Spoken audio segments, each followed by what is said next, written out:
Assalamualaikum warahmatullahi wabarakatuh. Baik, pada kesempatan kali ini, kami dari kelompok 5, kelompok praktikum biometri hutan.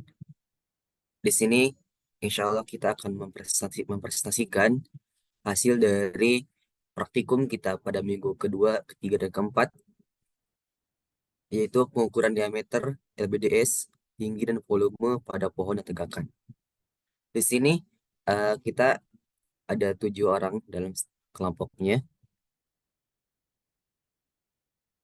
Ya, boleh di next. Oke, di sini ada Hidayah Salsabila, Haji Mustafa,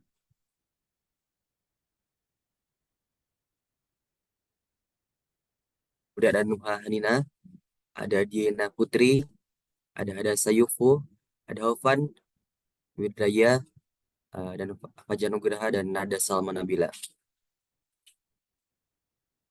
Oke, di sini akan ada beberapa konten yang akan dibahas. Yang pertama ada overview, kemudian tujuan, metodologi, teori dasar, hasil analisis dan perhitungan, serta interpretasi data, kemudian terakhir ada kesimpulan.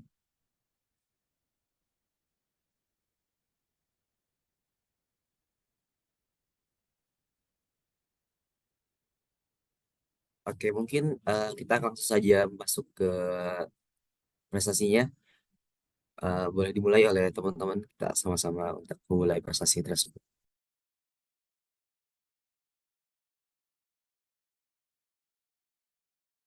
Oke, jadi saya menjelaskan untuk praktikum minggu kedua ya, diameter. Ada yang praktikum ini ada tiga, yaitu tentukan besar pohon atau LBDS pohon dan tegakkan dengan metode pengukuran yang tepat. Lalu menentukan diameter pohon dengan berbagai metode pengukuran dan periman dan berbagai alat ukur. Dan yang ketiga, menentukan signifikansi setiap alat ukur yang digunakan melalui pengukuran dan analisis RAL.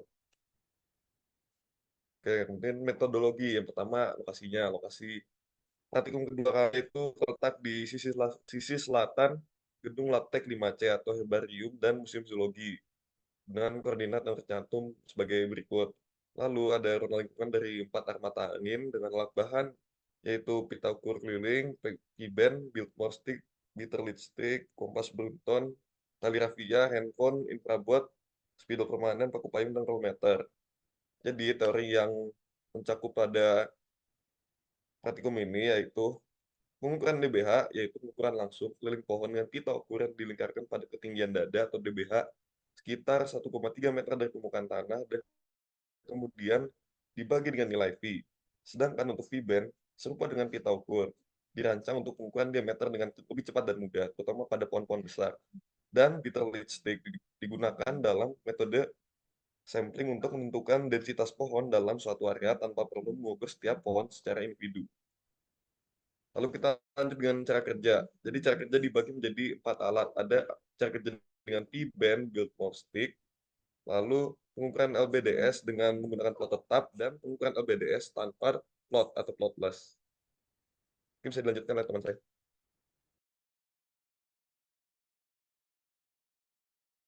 Baik, selanjutnya hasil dan pembahasan. Yang pertama, dari 3 data yang kami dapatkan, yang pertama untuk hasil diameter, Biltmore stick menunjukkan nilai yang paling berbeda, yaitu lebih tinggi dibandingkan yang lainnya, dikarenakan Biltmore stick disebabkan oleh subjektivitas penggunanya, sehingga terlihat signifikan perbedaannya. Selanjutnya untuk LBDS. Pengukuran LBDS menggunakan meter lead stick pada plot X, yaitu kelompok 5 dan kelompok 6, memiliki nilai rata-rata yang hampir sama, yaitu sebesar 31,75 dan 31,9. Sedangkan plot Z, yaitu untuk kelompok 7, memiliki nilai rata-rata yang lebih rendah, yang ini 12,5. Perbedaan nilai ini dapat menunjukkan variasi kepadatan yang terdapat pada setiap plot, sehingga mempengaruhi hasil pengukuran LBDS. Selanjutnya, untuk nilai pita keliling dan P-band memiliki nilai LBDS yang hampir sama karena memiliki cara kerja yang sama. Perbedaan nilai antara keduanya dapat terjadi karena kondisi pohon dan topografi saat pengukuran. Selanjutnya untuk hasil nilai ANOVA. terdapat 4 perlakuan. Selanjutnya, berdasarkan hasilnya, nilai F hitung lebih kecil daripada F tabel, sehingga, memutuskan adalah terima H0 dan tidak terdapat perbedaan signifikan dari keempat alat ukur dalam pengukuran LBDS. Boleh untuk next.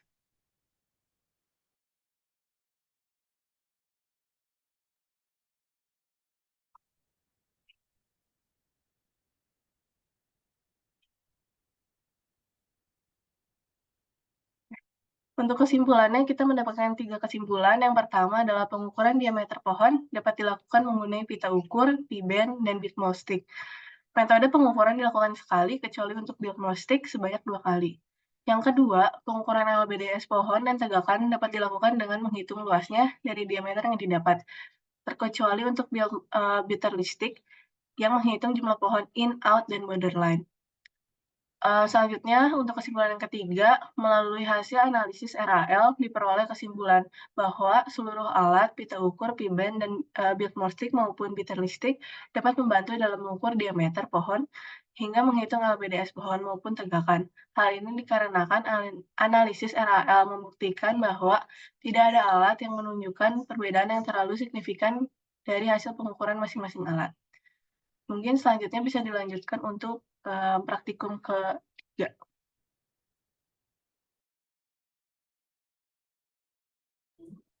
Oke, baik. Selanjutnya kita akan masuk ke pengukuran tinggi pohon. Oke, boleh langsung naik aja. Di sini untuk pengukuran tinggi pohon sendiri memiliki 3 tujuan juga. Yang pertama, menentukan tinggi pohon dengan metode pengukuran berbagai alat ukur. Yang kedua, dapat mengaplikasikan metode pengukuran trigonometri dan goniometri. Ketiga, menentukan signifikasi setiap alat ukur yang digunakan dalam pengukuran melalui analisis RAL. Oke, lanjut.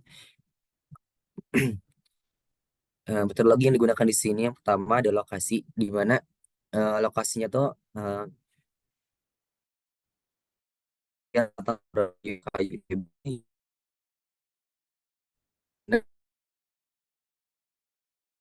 Dua selatan 107, 46, 13 Hz, dan juga ada di sebagian di sebelah barat, utara, timur, selatannya. Oke. Untuk cari dasarnya sendiri, tinggi pohon adalah jarak terpendek antara satu titik dengan tinggi proyeksinya pada bidang dasar atau horizontal. Setiap salah satu komponen untuk menentukan volume kayu, maka tinggi pohon dapat dibedakan atas dua macamnya, itu tinggi total, yaitu jarak antara titik puncak pohon dengan proyeksinya sampai ke permukaan tanah. Tinggi pohon bebas cabang, yaitu jarak antara titik puncak batas bebas cabang sampai di permukaan tanah.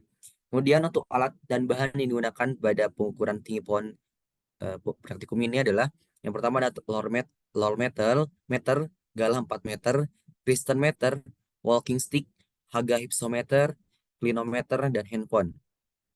Oke, boleh next.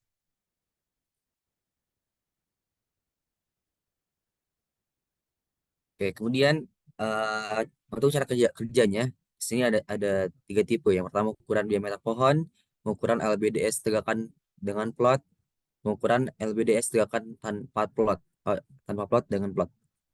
Di sini juga digunakan alat-alat yang tadi ya. Yang pertama ada piston meter, walking stick, haga hypsometer, dan clinometer. Oke, mungkin boleh next oleh teman saya.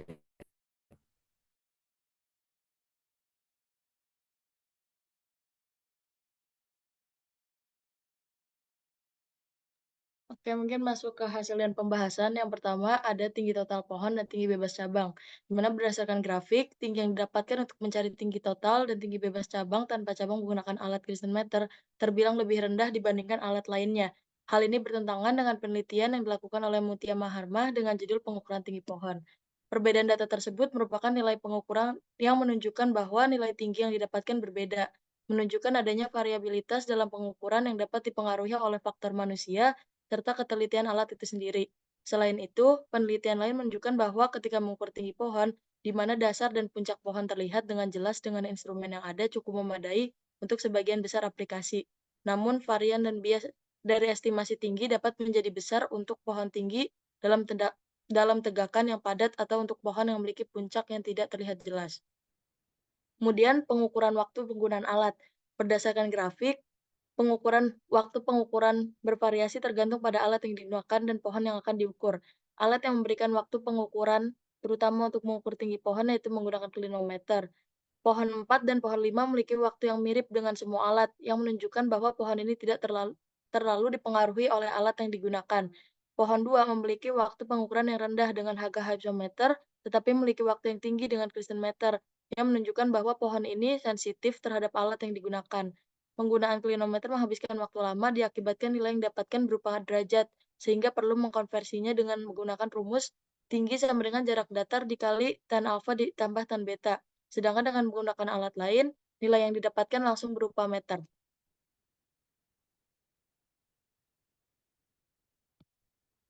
Kemudian untuk hasil ANOVA tinggi total dan tinggi bebas cabang pohon berdasarkan hasil analisis RAL dengan variabel tinggi total pohon, tinggi bebas cabang, dan waktu pengukuran, dapat terlihat bahwa ketiga variabel menunjukkan angka F hitung yang lebih kecil dibandingkan F tabel, baik menggunakan tingkat kepercayaan 95% maupun 99%. Keputusan yang dapat diambil yaitu terima H0. Dengan kata lain, tidak terlihat adanya perbedaan yang signifikan atau anomali yang muncul dari alat-alat yang digunakan dalam mengukur tinggi pohon. Namun, tetap perlu diperhatikan meski kelima alat tidak menunjukkan perbedaan signifikan, tentu setiap alat digunakan memiliki metode pengukuran dan prinsip kerja yang berbeda satu sama lain. Kemudian hasil ANOVA waktu penggunaan alat. Berdasarkan hasil analisis, terlihat bahwa nilai F hitung lebih kecil daripada F tabel, baik pada taraf 95% maupun 99%. Maka dari itu, keputusan yang diperoleh dari hasil uji ini adalah terima H0, atau tidak terdapat perbedaan signifikan dari kelima alat ukur perbandingan alokasi waktu dalam pengukuran tinggi pohon. Akan tetapi, perlu diperhatikan bahwa setiap alat memiliki prinsip kerja dan tingkat akurasi yang berbeda, sehingga sangat memungkinkan adanya perbedaan alokasi waktu yang digunakan.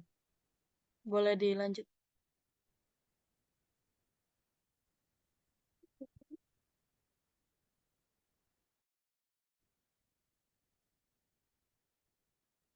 Dan masuk ke kesimpulan. Kesimpulan yang pertama, tinggi pohon yang terdiri atas tinggi total dan tinggi bebas cabang dapat ditentukan secara langsung menggunakan walking stick, distance meter, dan harga hypsometer maupun menggunakan perhitungan dengan mempertimbangkan kelerengan seperti pada klinometer. Terdapat pula alat pengukuran yang membutuhkan alat bantu berupa galah untuk distance meter.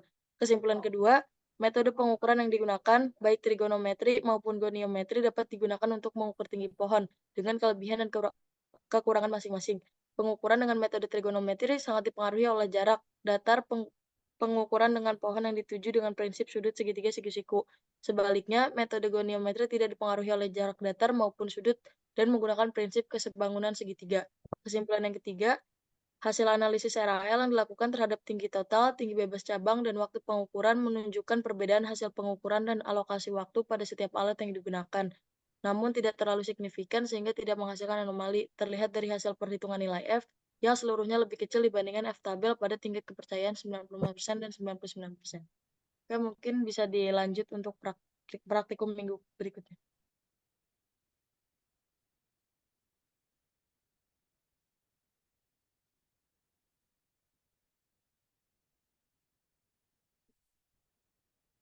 Ukuran volume pohon.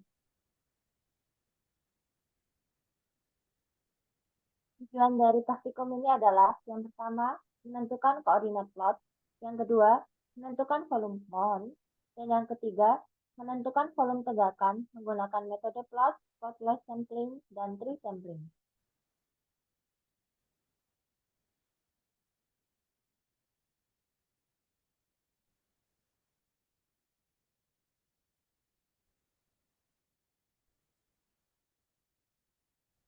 Metodologi pasti dilakukan praktikum ini adalah sisi utara gedung Labtek 5C, yaitu di hutan campuran, dengan koordinat seperti yang tertera. Tanah lingkungan juga tertera.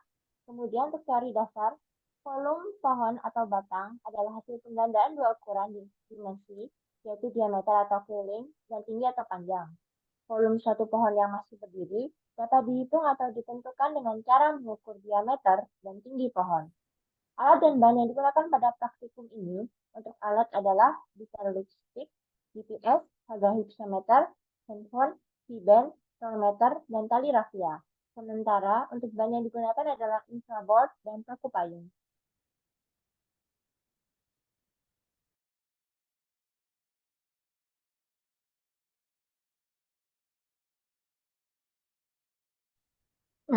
Selanjutnya adalah cara kerja dari praktikum keempat ini. Jadi dalam praktikum ini dilakukan 3 metode pengukuran volume pohon, yaitu dengan plot tetap, plot berubah, dan tanpa plot. Untuk plot tetap digunakan plot yang sudah ditentukan pada praktikum kedua, dan untuk plot berubah digunakan 6 pohon, penentuan 6 pohon dengan menggunakan row meter, dan tanpa plot menggunakan bitter leach. Boleh di next.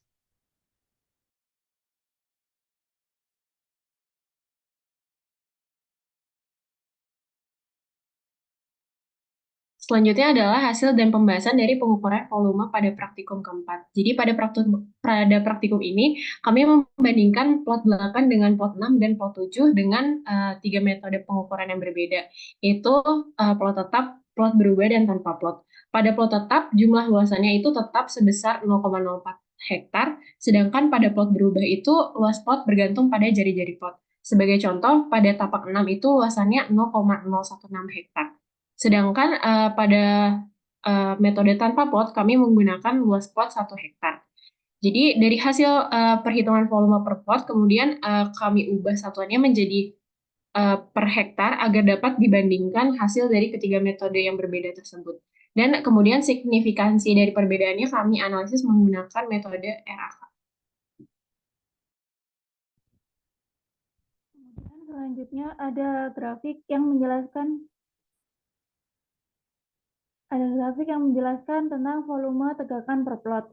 Nah, pada hasil tersebut terlihat bahwa volume tegakan tiap metode didapatkan bahwa pada tapak 6 menghasilkan volume yang paling tinggi dengan metode plot tetap. Nah, kemudian pada tapak 6 dan tapak 7 hasil memiliki perbedaan tidak signifikan. Hanya pada tapak 6 yang memiliki perbedaan signifikan. Hal tersebut disebabkan oleh berbagai faktor. Faktor yang mempengaruhi diantaranya yaitu jumlah pohon, jarak tanaman, kualitas tapak, umur tanaman, jumlah pohon, dan juga jumlah pohon pada suatu plot. Next. Nah, kemudian didapatkan kesimpulan dari praktikum yang kita lakukan sebelumnya, yaitu yang pertama, penentuan titik koordinat plot dapat dilakukan menggunakan GPS. Pada praktikum ini digunakan GPS Garmin untuk penanda titik koordinat plot yang diamati. Titik koordinat didapatkan pada koordinat yang tertera. Kemudian kesimpulan yang kedua, penentuan volume pohon dapat dilakukan dengan 3 metode, yaitu metode plot tetap dengan pengukuran diameter, menggunakan V-band, kemudian tinggi dengan harga hipsometer, plot tetap dengan roll meter, dan tanpa plot dengan bitter lipstick. Kemudian kesimpulan yang terakhir, berdasarkan hasil pengukuran, menggunakan plot tetap diperoleh hasil volume tegakan meter per HA sebesar 658,6, 311,59, dan 264,93 untuk tiap tapak 6, 7, dan 8. Pada metode plot berubah diperoleh volume tegakan meter persegi per HA sebesar 1811,8, 265,58, dan 329,59 untuk tapak 6, 7, 8 pada metode tanpa plot.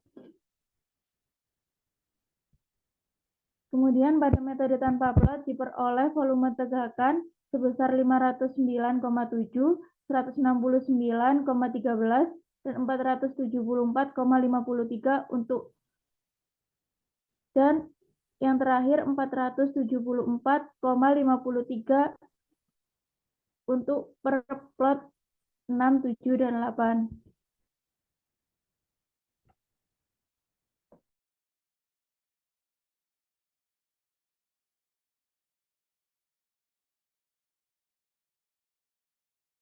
Ya, sekian presentasi dari kami. Terima kasih sudah atas menyempatkan waktunya. Terima kasih.